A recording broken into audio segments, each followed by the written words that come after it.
여러분 안녕하십니까? 저는 황 작가입니다. 황 작가의 책 읽기에 오신 것을 환영합니다. 우리는 빌 브라이슨이 쓴 거의 모든 것의 역사, 물론 여기서 거의는 과학에 관련된 겁니다. 과학사를 좀 보고 있습니다. 우리는 그 중에 제2부 지구의 크기를 보고 있는데요. 오늘은 이 책의 네 번째 시간입니다. 네 번째 시간 6장과 7장을 읽어가도록 하겠습니다. 지난 시간에 그 지질학에 관련된 얘기가 나와서 굉장히 좀 길고 졸렸을 텐데요. 우리가 뭔가 새로운 걸 얻기 위해선 뇌가 에너지를 좀 써야 됩니다. 네, 오늘도 꽤 길 것으로 예상되는데 잘 함께 가시죠. 제6장 성난 이빨을 드러낸 과학 이렇게 되어 있습니다. 책은 92쪽입니다.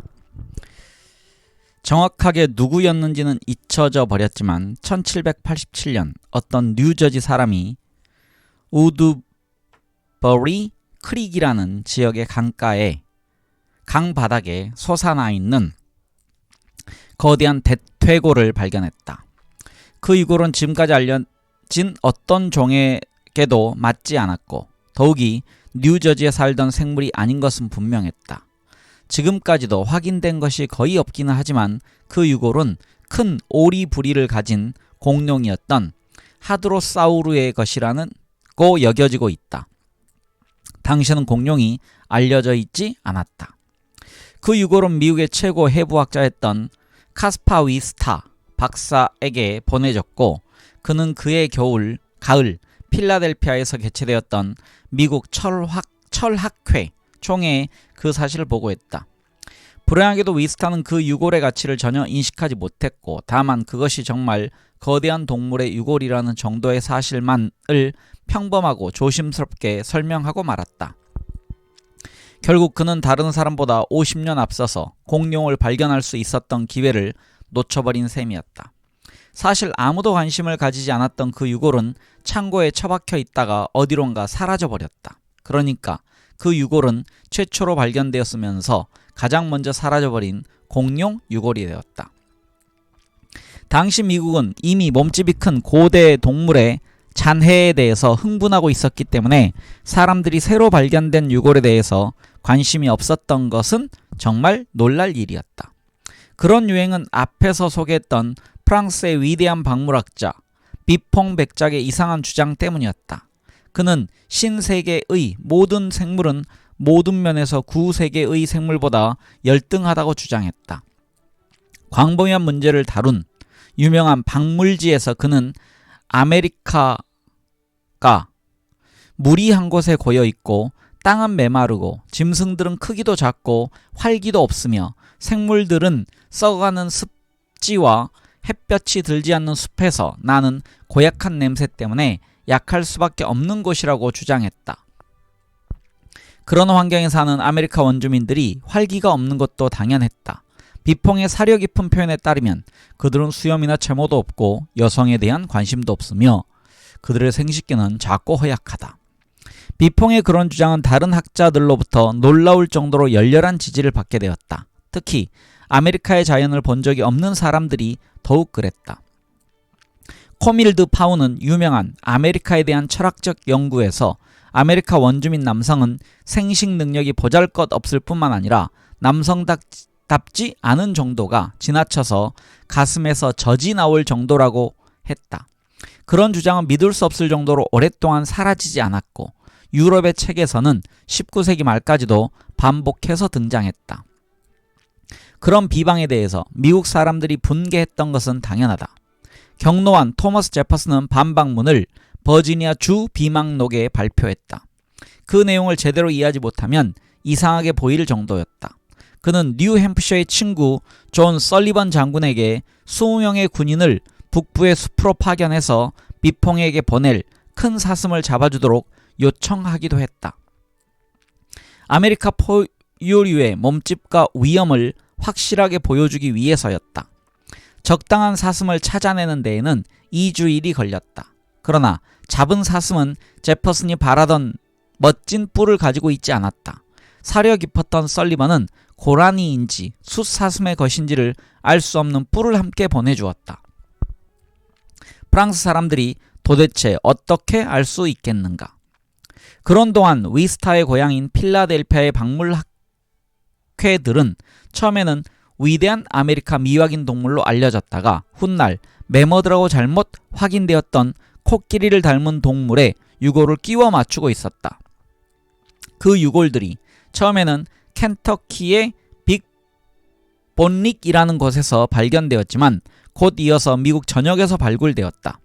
미국에서 한때 정말 거대한 동물들이 살았던 것처럼 보였고 그런 사실은 비퐁이 퍼뜨렸던 어리석은 골지방 사람들의 억지 주장을 반박하는 증거가 될 수 있었다.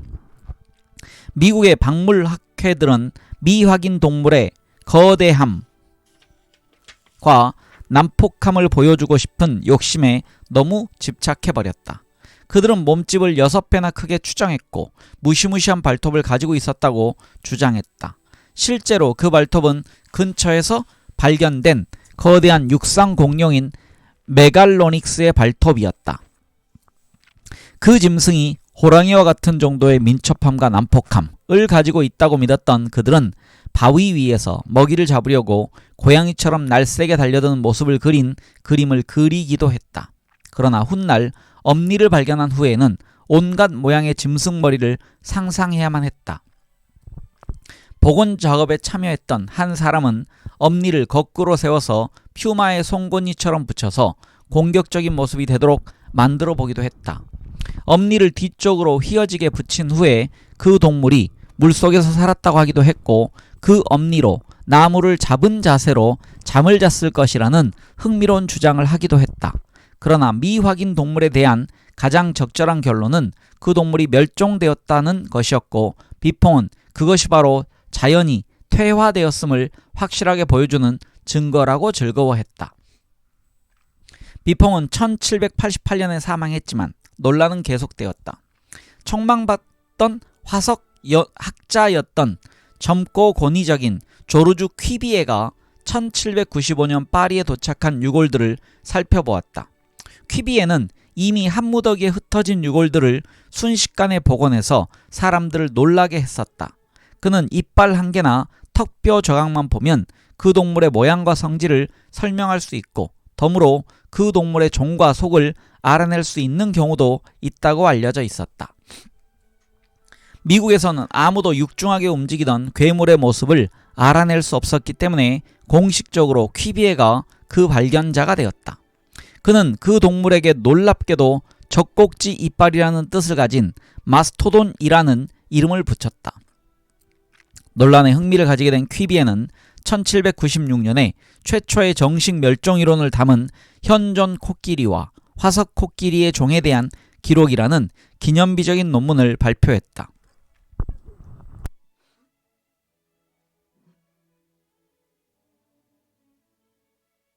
지구는 가끔씩 전지구적 재앙을 겪었고 그 과정에서 일부 생물종들이 완전히 사라져버렸다는 것이다. 그런 주장에는 하느님이 무책임했다는 의미가 담겨 있었기 때문에 퀴비에처럼 종교적인 사람들에게는 몹시 불편한 것이었다. 하느님 스스로 창조했던 생물을 멸종시킨 이유는 무엇일까? 그런 주장은 세상에는 정교한 질서가 존재하고 세상에 살고 있는 모든 생물은 스스로의 위치와 목적을 가지고 있으며 그런 사실은 과거로부터 변화없이 이어지고 있는 거대한 존재의 사슬이라는 믿음에 맞지 않는 것이었다. 제퍼슨도 역시 모든 생물이 사라져버리거나 또는 진화한다는 생각을 받아들일 수가 없었다.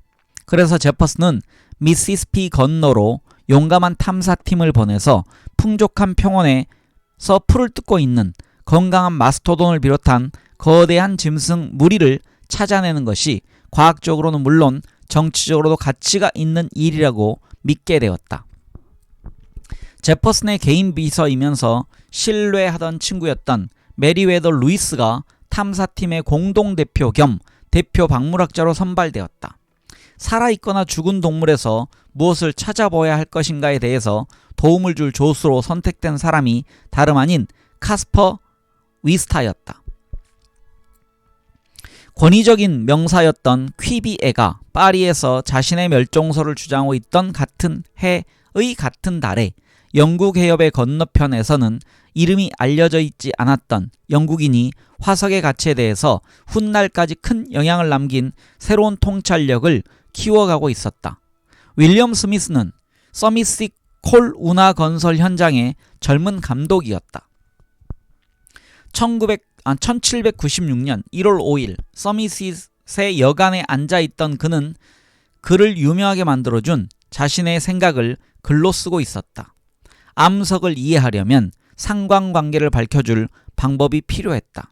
다시 말해서 데본에서 발굴한 석탄기의 암석이 웨일스에서 발굴한 캄브리아기의 암석보다 더 최근의 것이라는 사실을 밝혀줄 근거가 필요했다. 스미스는 화석에서 그 실마리를 찾을 수 있다는 사실을 알아차렸다. 지층이 바뀔 때마다 화석들이 사라지고 그 다음 층에서 다른 화석들이 발견된다. 어떤 화석이 어떤 지층에서 발견되는가를 살펴보면 서로 다른 곳에 있는 암석들의 상대적인 연대를 비교할 수 있을 것이다.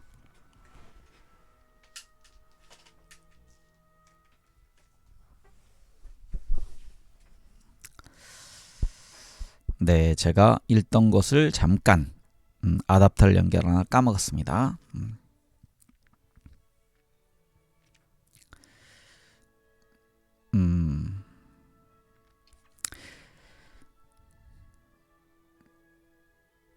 네.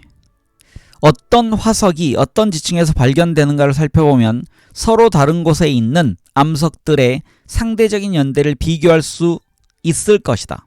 탐사원으로 일하면서 그런 생각을 하게 된 스미스가 만든 영국의 암석층에 대한 지도는 여러 차례의 수정을 거친 다음 1815년에 책으로 출판되었다. 그의 지도는 현대 지질학의 초석이 되었다. 이 이야기는 사이먼 윈체스터의 유명한 세계를 바꾼 지도에 자세히 소개되어 있다. 그러나 스미스는 그런 통찰력을 가지고 있긴 했지만 불행하게도 왜 암석들이 그런 방법으로 쌓이게 되는가를 이해하는 데에는 이상할 정도로 관심이 없었다. 그는 나는 지층이 어떻게 만들어지게 되었는가에 대해서는 관심이 없고 다만 지층이 그렇게 되어 있다는 사실을 아는 것만으로 만족한다. 는 기록을 남겼다. 그런 이유를 밝혀내는 것은 광물탐사원의 일이 될 수 없다. 지층에 대한 스미스의 주장은 멸종 이론을 도덕적으로 더욱 불편하게 만들었다. 우선 하느님이 생물을 가끔씩이 아니라 반복적으로 멸종시킨 것이라는 사실을 확인해 주었다.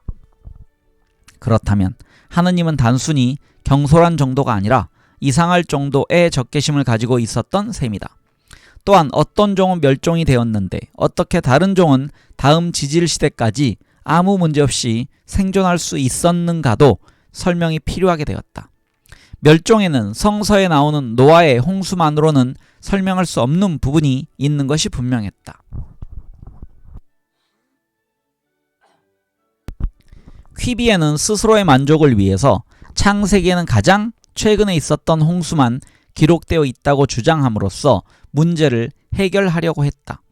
하느님은 아무 상관도 없는 그 이전의 멸종 소식을 모세에게 알려주고 싶지 않았던 모양이었다. 19세기 초에 이르러서는 결국 화석의 중요성이 인정될 수밖에 없었고 그래서 공룡 유골의 중요성을 알아차리지 못했던 위스타의 실수는 더욱 아쉽게 여겨지게 되었다. 어쨌든 느닷없이 모든 곳에서 유골들이 등장하고 있었다. 미국인들은 공룡을 발견할 수 있는 기회가 몇 차례 더 있었지만 모두 놓쳐버리고 말았다. 1806년 루이스와 클라크의 탐사팀은 몬태나에 있는 지옥의 계곡을 지나고 있었다. 훗날 그야말로 온통 공룡 유골들이 널려있던 곳으로 밝혀진 지역을 지나던 탐사팀은 바위에 박혀있는 분명한 공룡 유골을 살펴보긴 했으면서도 아무것도 알아차리지 못했다.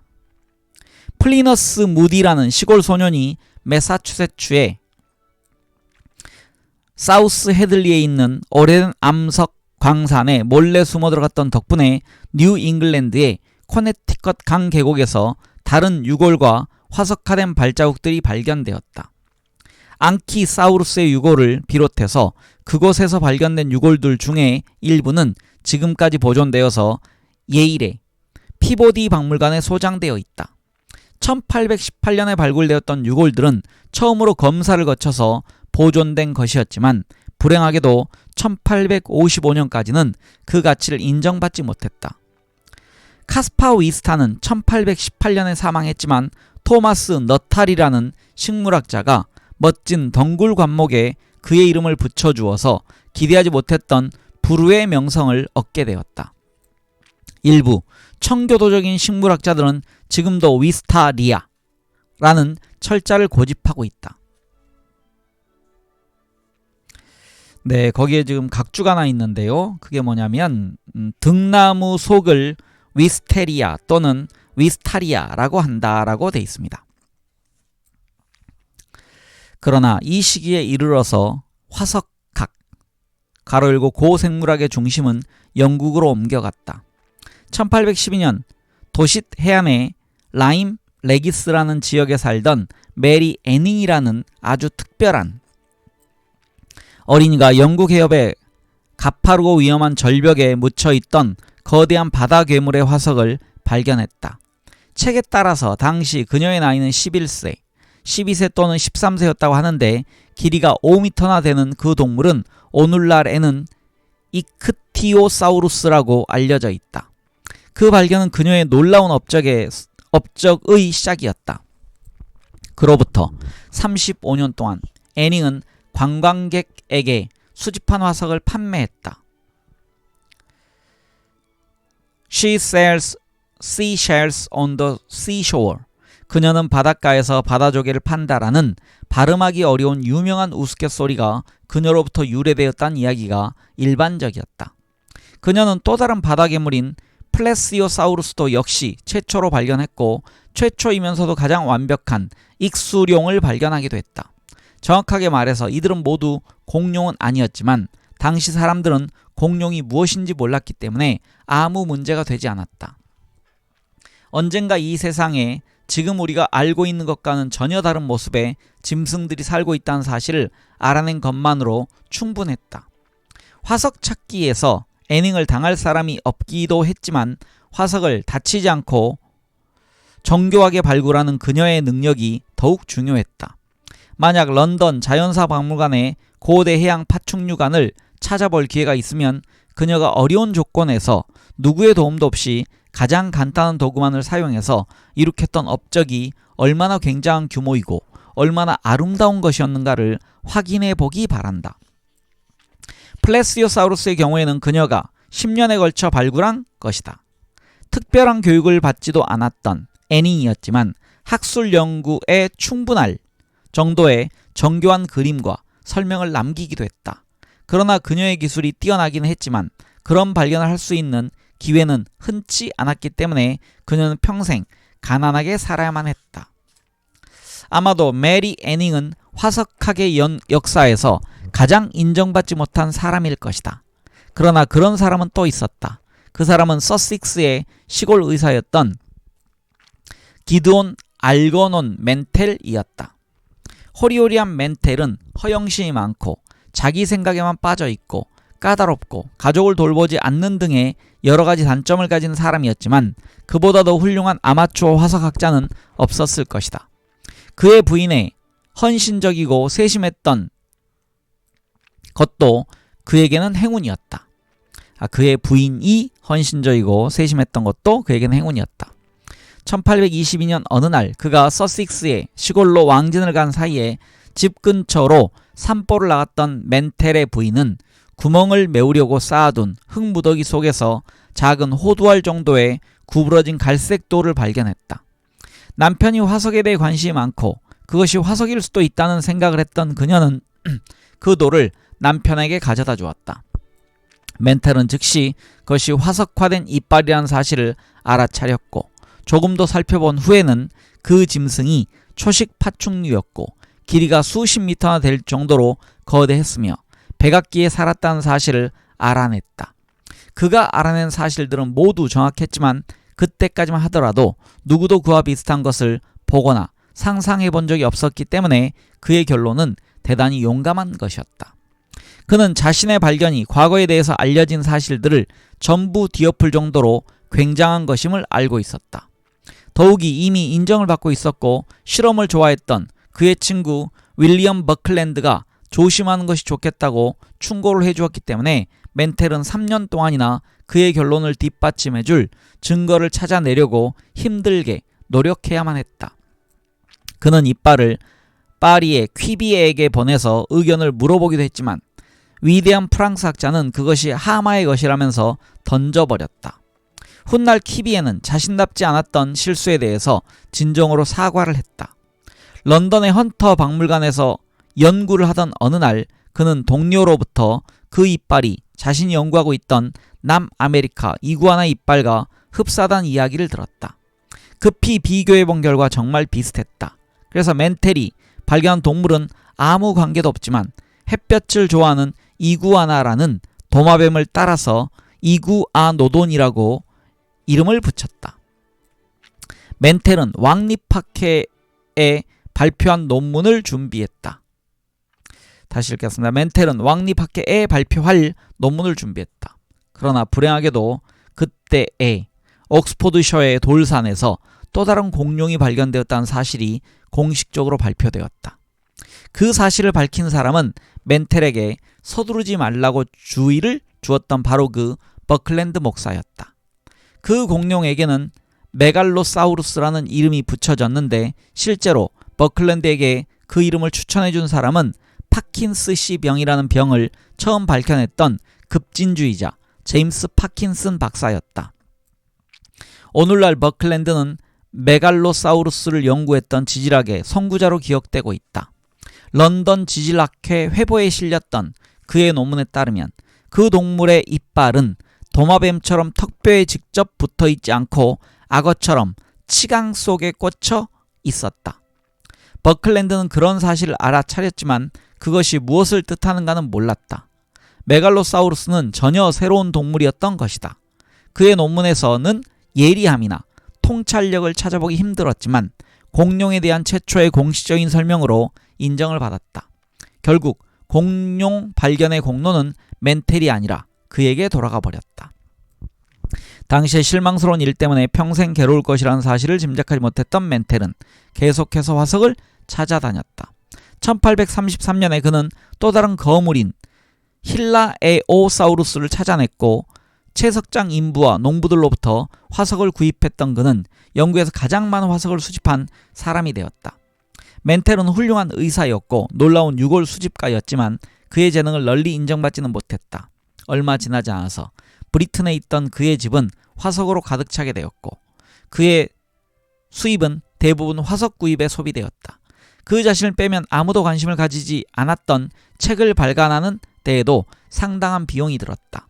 1827년에 발간되었던 서식스 지방의 지질학적 현상들은 겨우 50부가 판매되었기 때문에 결국 자신의 주머니에서 당시에는 놀라울 정도의 금액이었던 300파운드를 지불해야만 했다. 절망에 빠져있던 멘텔은 자신의 집을 박물관으로 개조해서 입장료를 받을 생각을 하게 되었다. 그러나 그런 상업적인 활동이 과학자로는 물론이고 신사로서의 명성도 잃게 만든다는 사실을 알아차린 그는 결국 사람들을 무료로 입장시킬 수밖에 없었다. 수백 명씩 때를 지어서 끊임없이 찾아오는 관람객들 때문에 그와 가족들의 생활은 완전히 망가져 버렸다. 결국 그는 빚을 갚기 위해서 수집품의 대부분을 팔아버릴 수밖에 없었다. 놀랍게도 그것은 어려움의 시작에 불과했다. 런던 남부의 시드넘에 있는 크리스탈궁 공원에는 세계 최초로 세워진 실물 크기의 공룡 모형이 이상한 모양으로 잊혀진 채로 서 있다. 오늘날에는 찾는 사람이 거의 없는 그곳이 런던의 가장 유명한 곳이었던 때도 있었다. 리처드 포티의 지적에 따르면 사실 그곳은 세계 최초의 테마 공원이었다. 엄격하게 말해서 대부분의 모형은 정확하지도 않다. 아구아노돈의 엄지발가락은 코에 스파이크처럼 붙여져 있고 4개의 튼튼한 다리로 버티고 서 있는 모습은 당당하지만 어쩐지 너무 크고 크게 자라버린 개처럼 보이기도 한다. 실제로 이구아나 노도는 네 다리로 서지 않는 양족 동물이었다.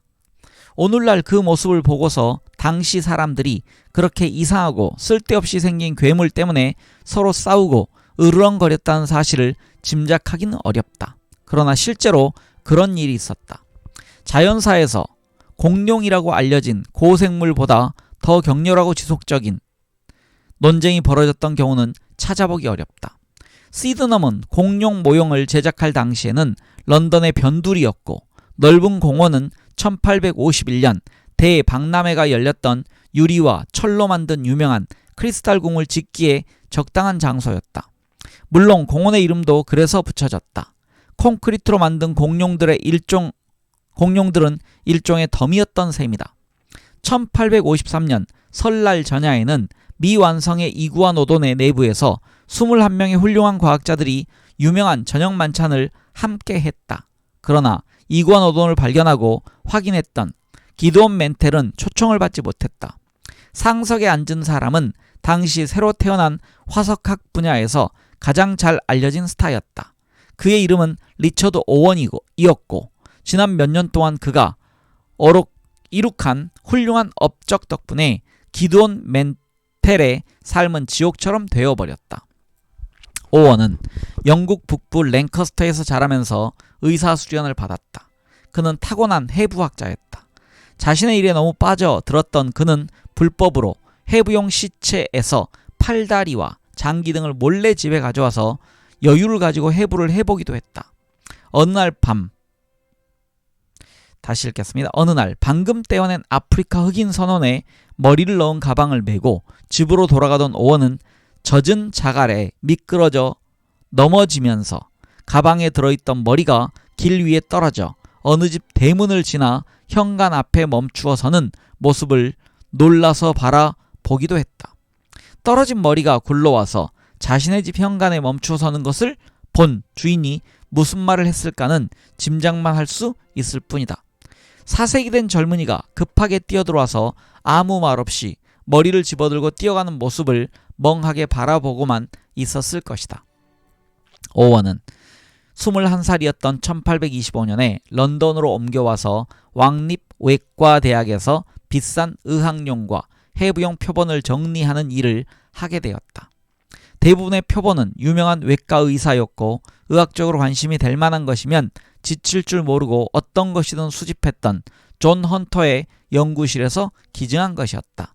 그러나 헌터가 사망하면서 각각의 표본의 중요성을 설명하는 서류들이 분실되었기 때문에 목록을 만들거나 정리된 적이 없었다. 오원은 탁월한 추진력과 정리 능력을 발휘했다. 그는 또한 자신이 파리의 위대한 퀴비에와 필적할 정도로 유골들을 끼워 맞추는 본능적인 능력을 가진 해부학자임을 보여주었다. 동물 해부학의 전문가로 소문이 난 그는 런던 동물원에서 죽은 동물에 대한 우선권을 부여받았다. 그는 언제나 동물의 사체를 직접 살펴볼 수 있도록 자신의 집으로 가져오게 했다. 하루는 집으로 돌아오던 그의 부인이 앞 현관에 방금 죽은 코뿔소의 시체가 놓여있는 모습을 발견했다.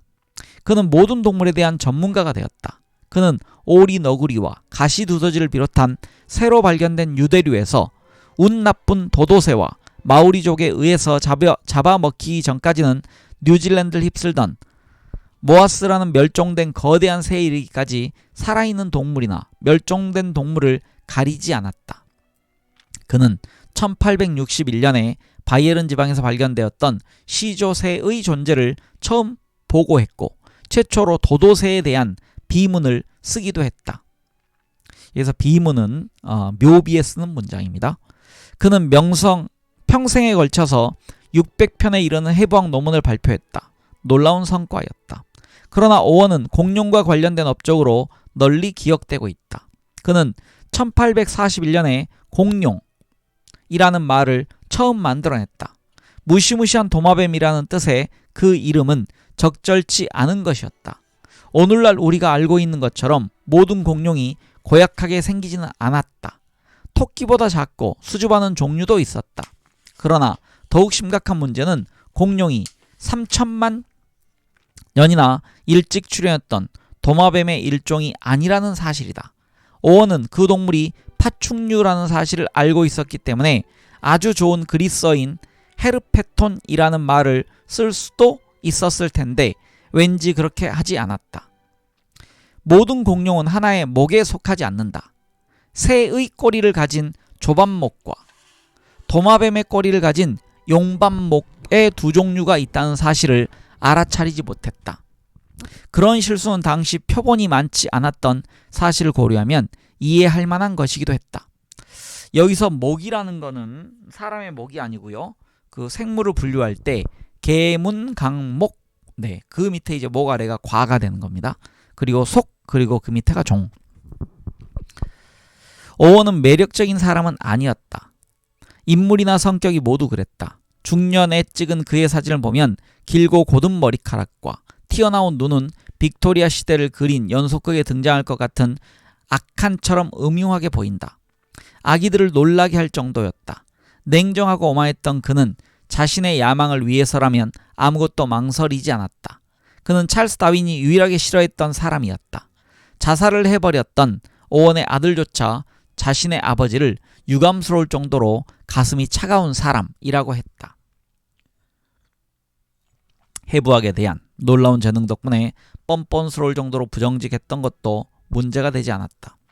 박물학자 T.H. 헉슬리는 1857년 우연히 처칠 의학 인명록에 오원이 국립광산학교의 비교해부학 및 생리학 교수로 등재되어 있다는 사실을 발견했다. 바로 그 직위에 있던 헉슬리에게는 놀라운 사실이었다. 처칠 인명록에 어떻게 그런 오류가 생기게 되었는가를 알아보던 그는 오원 박사 자신이 직접 그런 자료를 제출했다는 사실을 알게 되었다. 오원이 휴 팔코너라는 동료 박물학자의 업적을 자신의 것이라고 주장하기도 했다는 사실도 밝혀졌다. 표본을 빌려간 후에는 그런 사실 자체를 부인해버렸던 적도 있었다. 치아의 생리학에 대한 이론의 우선권에 대해서 여왕의 주치의와 심한 논쟁을 벌이기도 했다. 그는 자신이 싫어하는 사람들을 못살게 굴었다.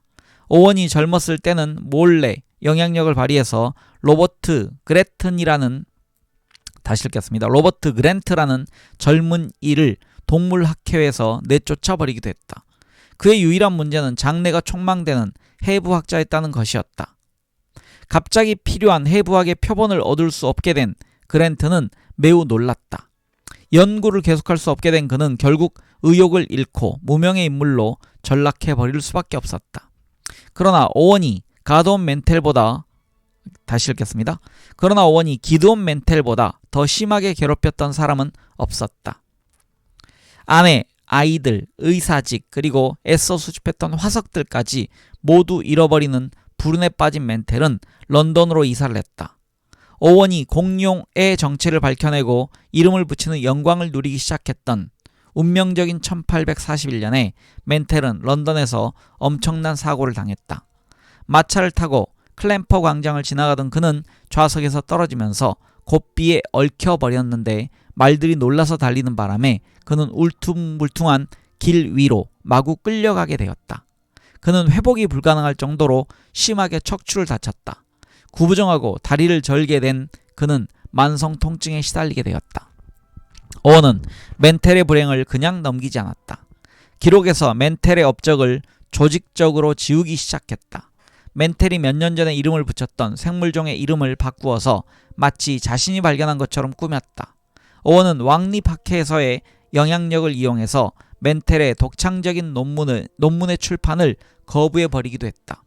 고통과 박해에 지친 멘텔은 1852년에 자살을 해버렸다. 그의 휘어진 척추는 왕립외과대학에 기증되었는데 역설적이게도 그 대학의 헌터 박물관 소장이었던 리처드 오원이 그 관리 책임자가 되었다. 그러나 멘텔에 대한 모욕은 거기에서 끝나지 않았다. 멘텔이 사망한 직후에는 문예신문에 놀라울 정도로 냉담한 추모사가 실렸다. 멘텔은 엉터리 해부학자였고 화석학에 대한 그의 연구는 대부분 정확한 지식이 없이 이루어진 것이라는 내용이었다. 이구아노돈을 발견한 것마저도 퀴비에와 오원의 업적이었다고 주장했다. 필자가 밝혀져 있지는 않았지만 형식으로 보아서는 오원이 쓴 것이 분명했다. 자연과학자들 중에 그런 글을 쓸 사람은 없었다. 이미 오원의 사악함은 극에 이르러 있었다. 그러나 자신이 의장으로 있던 왕립학회의 위원회에서 벨렘 나이트라는 멸종된 연체동물에 대한 그의 논문을 근거로 그에게 최고의 명예였던 왕실 메달을 수여하기로 하면서 그의 추락은 시작되었다. 이 시기의 역사를 잘 담고 있는 가공할 도마뱀을 남긴 데보라 캐드버리에 따르면 그 논문은 그렇게 독창적인 것도 아니었다. 채닝 피어스라는 아마추어 박물학자가 이미 4년 전에 벨렘 나이트를 발견해서 지질학회에 공식적으로 보고했던 사실이 밝혀져 버렸다. 오원도 지질학회에 바로 그 모임에 참석했었음에도 불구하고 왕립학회에서 발표한 자신의 논문에는 그런 사실을 언급하지도 않았다. 그의 이름도 벨렘니테스 오원이라고 고쳐버렸다. 오원에게 수여되었던 왕실 메달이 취소되지는 않았지만 몇 안 되는 추종자들조차도 등을 돌려버리게 되었다. 결국 헉슬리가 오원으로부터 불이익을 당했던 많은 사람들을 대신해서 안갚음을 해주었다. 헉슬리는 투표를 통해 오원을 동물학회와 왕립학회에서 축출해버렸다. 헉슬리는 마침내 왕립외과대학의 헌터 교수 자리까지 차지해버렸다. 오원은 더 이상 중요한 연구를 할 수 없게 되었지만 우리 모두에게 고마운 일을 해주었다. 영국 박물관의 자연사 부서의 책임자가 되었던 1856년부터 그는 런던 자연사 박물관 건립을 위해서 노력하기 시작했다. 1880년 사우스 켄싱턴에 세워진 웅장하고 사랑받는 고딕 건물은 그의 안목을 잘 보여주고 있다. 당시의 박물관들은 대부분 지식인들이 드나들며 공부하는 것으로 설계되었고 지식인들마저도 출입이 쉽지 않았다. 영국 박물관이 처음 세워졌을 때는 관람을 원하는 사람들이 서면으로 신청을 해야 했고 출입할 자격이 있는가를 심사받기 위한 짤막한 면담을 거쳐야 했다. 면담에 합격을 하면 다시 박물관을 찾아가서 입장권을 받아야 했고 박물관의 보물을 보기 위해서는 박물관을 3번째로 방문해야 했다. 그리고 나서도 관람객들은 무리를 지어 빠르게 이동을 해야 했고 혼자 남아서 서성이는 일은 절대 허용되지 않았다. 오원은 모든 사람들을 환영하고 심지어 직장인들이 저녁에 찾아올 수도 있게 해주고 싶었다. 박물관의 대부분의 공간을 일반 전시에 할애했다. 전시품에 자세한 설명을 붙여주어서 관람객이 무엇을 보고 있는가를 알 수 있도록 해주겠다는 제안도 했다. 당시로서는 극단적인 주장이었다. 놀랍게도 그의 제안은 T.H. 헉슬리에 의해서 무산되어 버렸다. 헉슬리는 박물관이 연구기관이어야 한다고 믿었다. 결국 오원은 자연사 박물관이 모든 사람을 위한 곳이라고 주장함으로써 박물관에 대한 인식을 완전히 바꿔놓았다. 그러나 남을 위해서 노력하겠다는 그의 새로운 각오가 개인적인 경쟁자에게까지 적용되진 않았다. 그가 공식적으로 했던 마지막 일은 찰스 다윈의 동상 건립을 반대하는 로비를 했던 것이다. 그의 노력은 실패하고 말았지만 완전히 실패한 것은 아니었다.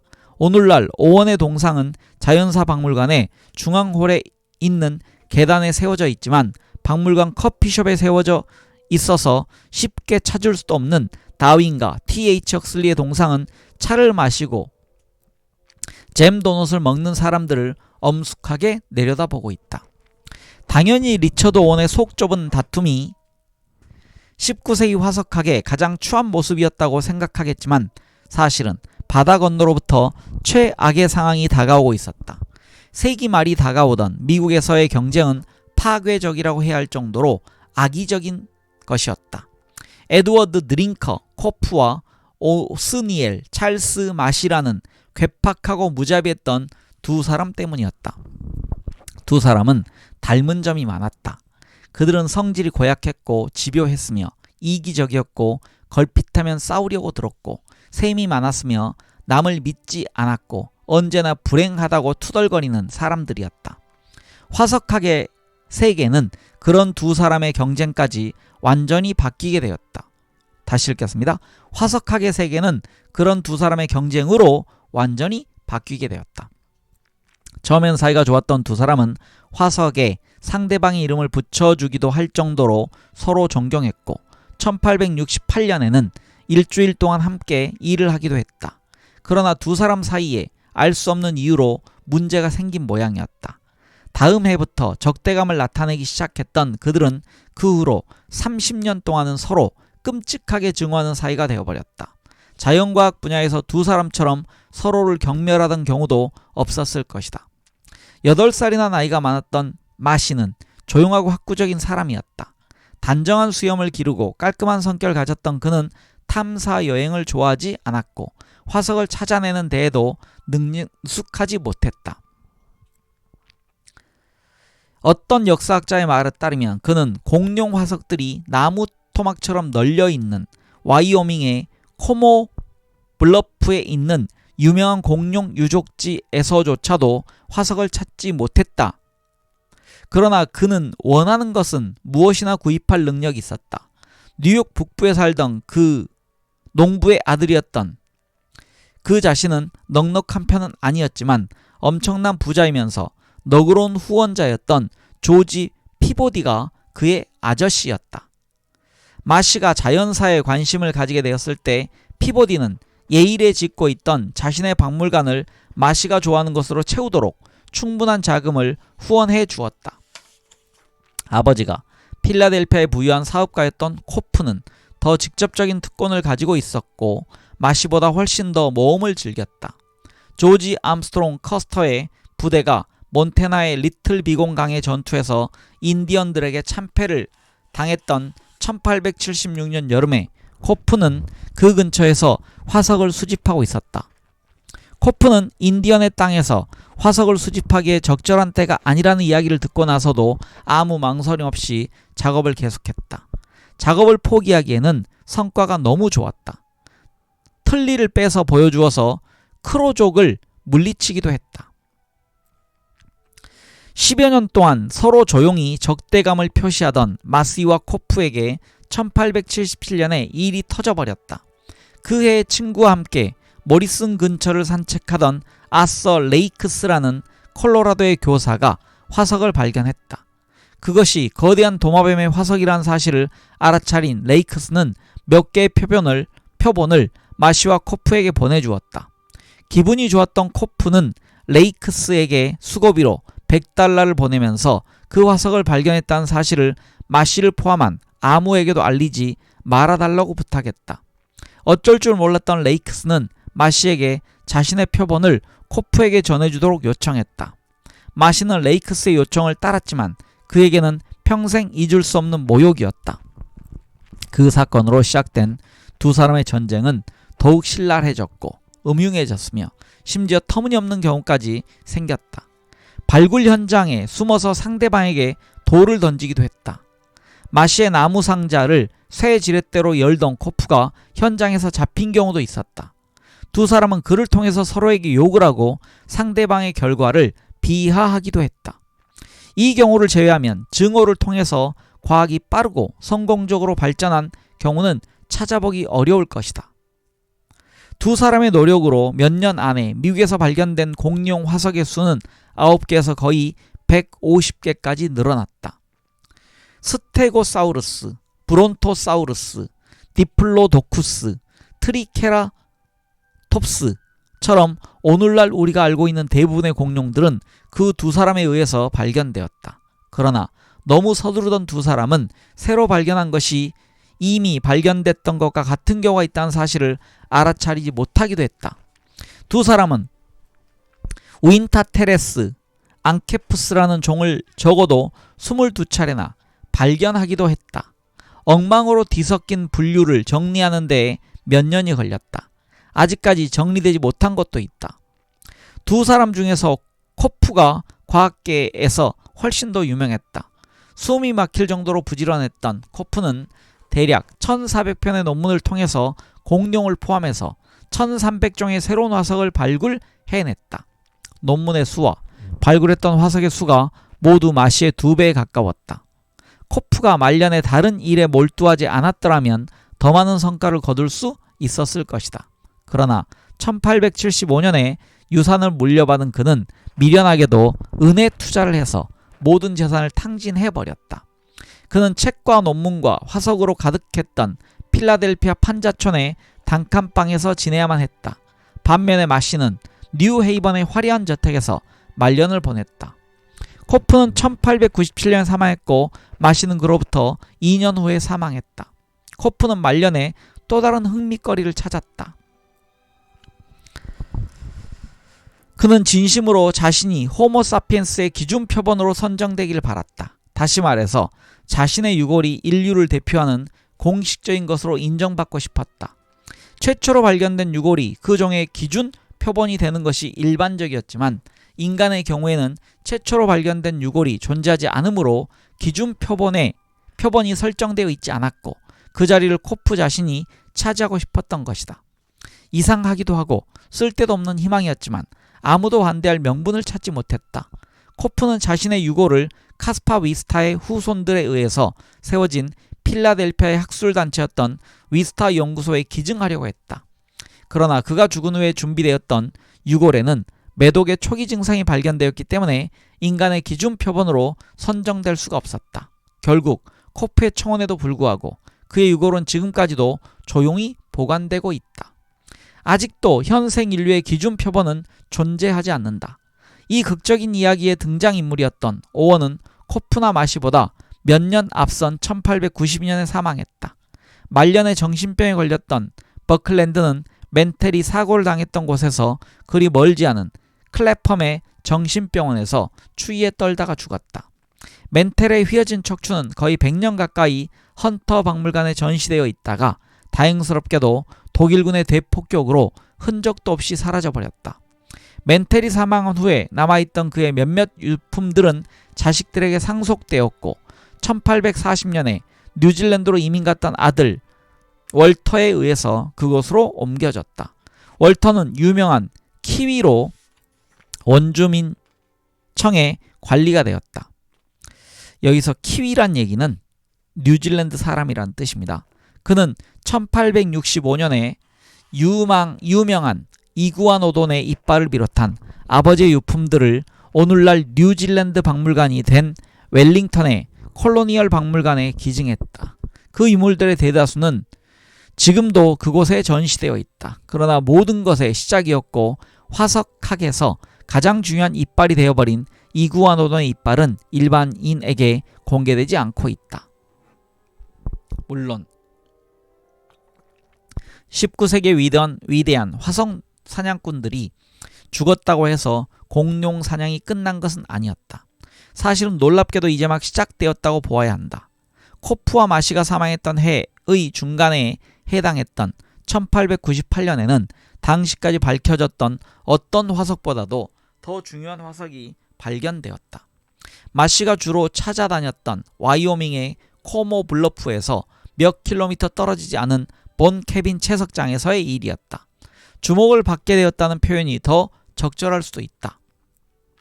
그곳의 언덕에서는 심하게 풍화된 수많은 화석들이 발견되었다. 사실 그 수가 너무 많아서 어떤 사람은 그것으로 오두막을 짓기도 했기 때문에 본 케빈이라는 이름이 붙여지기도 했다.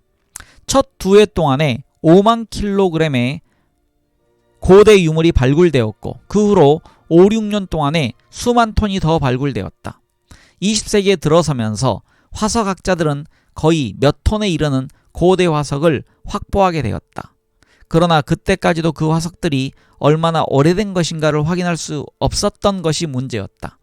더욱 고약했던 것은 당시까지 공인되어 있던 지구의 나이로는 과거에 존재했던 것이 확실해 보였던 이언, 대, 기 등을 제대로 설명할 수가 없었다는 점이다. 여기서 이언은요, 지질시대의 구분에서 가장 큰 단위로 생물이 나타나기 전을 은생이언, 생물이 나타난 후를 현생이언이라고 한다라고 되어 있습니다. 지구의 나이가 위대한 켈빈경이 주장했듯이 정말 2천만 년 정도에 불과하다면 고대 생물들은 모두 거의 같은 지질학적 순간에 등장했다가 사라졌어야만 했다. 그런 해석은 분명히 앞뒤가 맞지 않았다. 켈빈 이외에 이 문제에 관심을 가졌던 다른 과학자들의 결론은 불확실성을 더욱 심화시켰을 뿐이었다. 더블린의 트리니티 칼리지에서 존경받던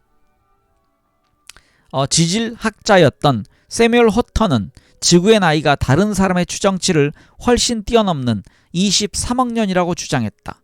그 수치가 너무 크다는 지적을 받은 그는 똑같은 자료를 이용해서 다시 계산을 했고 이번에는 1억 5,300만 년이라는 결과를 얻었다. 같은 트리니티 칼리지의 존 졸리는 에드먼드 헨리의 바다소금 이론을 수정했지만 틀린 가정을 너무 많이 도입했기 때문에 그의 결론은 더욱 절망적이었다. 지구의 나이가 8,900만 년이라는 그의 결과는 켈빈의 주장과 거의 같았지만 현실적이지 못했다. 19세기가 끝날 때까지도 그런 혼란은 계속되었고 책에 따라서 캄브리아기의 복잡한 생물이 태어날 때부터 지금까지 300만 년, 1800만 년, 6억 년, 7억 9,400만 년, 24억 년 또는 중간에 어떤 숫자에 해당하는 세월이 흘렀다는 결론을 모두 찾아볼 수 있다. 1910년까지도 미국의 조지 베커의 5,300만 년이라는 추정치가 가장 신뢰할 수 있었던 결과였다. 문제가 극도로 혼란스러워졌을 때 새로운 접근법을 이용한 아주 특별한 숫자가 등장했다. 에른스트 리더퍼드라는 건방지고 똑똑한 뉴질랜드 소년이 지구의 나이가 적어도 수억 년은 될 것이고 어쩌면 그보다 훨씬 더 오래되었을 것이라는 확실한 증거를 제시했다. 놀랍게도 그가 제시했던 근거는 연금술이었다. 자연적이고 자발적이고 과학적으로 믿을 수 있고 신비술과는 구별되는 것이었지만 연금술이었음에는 틀림이 없었다. 뉴턴이 아주 틀린 것은 아니었음이 밝혀진 셈이었다. 물론 그것은 또 다른 이야기다.